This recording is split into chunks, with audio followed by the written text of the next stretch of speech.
Buenas noches, mi nombre es Alexander Parra. Soy participante de la especialidad en Derechos Humanos de la Universidad Nacional Abierta. En esta oportunidad vamos a conversar sobre la exigibilidad de los derechos económicos, sociales y culturales para el contexto venezolano específicamente. En este sentido, conversaremos sobre los obstáculos que tiene el derecho del trabajo en Venezuela dentro de la Constitución de la República Bolivariana de Venezuela y el Pacto Internacional de los Derechos Económicos, Sociales y Políticos en lo sucesivo.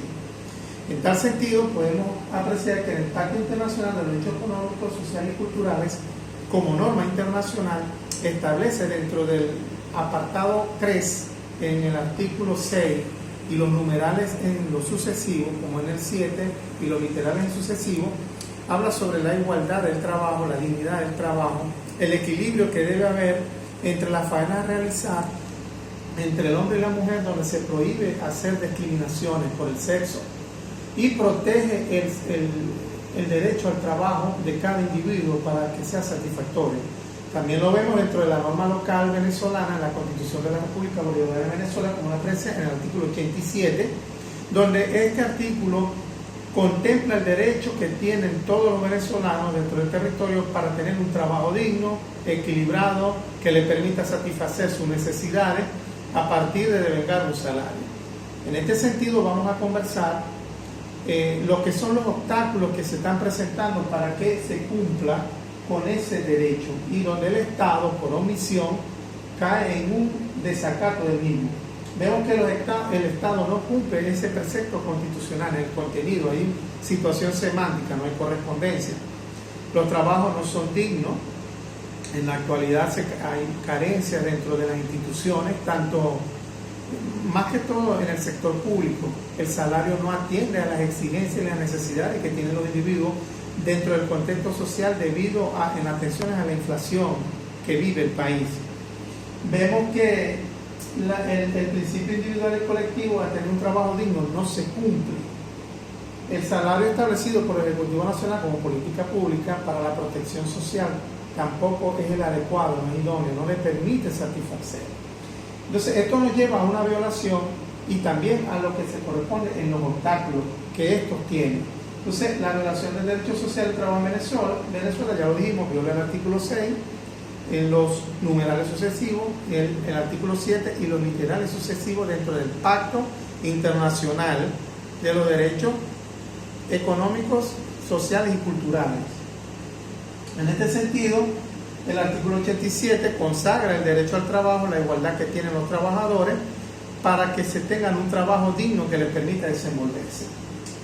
Los obstáculos para cumplir con la efectividad del derecho laboral en Venezuela se contemplan acá. La conducta atípica por parte del Estado. El Estado no cumple, no hay correspondencia dentro de la norma local como en la norma internacional, ya hablada anteriormente. No cumple con los contenidos del Pacto Internacional de estos derechos. La falla en los mecanismos judiciales para hacer la reclamación por la omisión del Estado, donde los fallos judiciales o el Poder Judicial debe hacer las observaciones al Poder Político representado por el Ejecutivo, no son los más efectivos, por lo tanto no existe una correspondencia.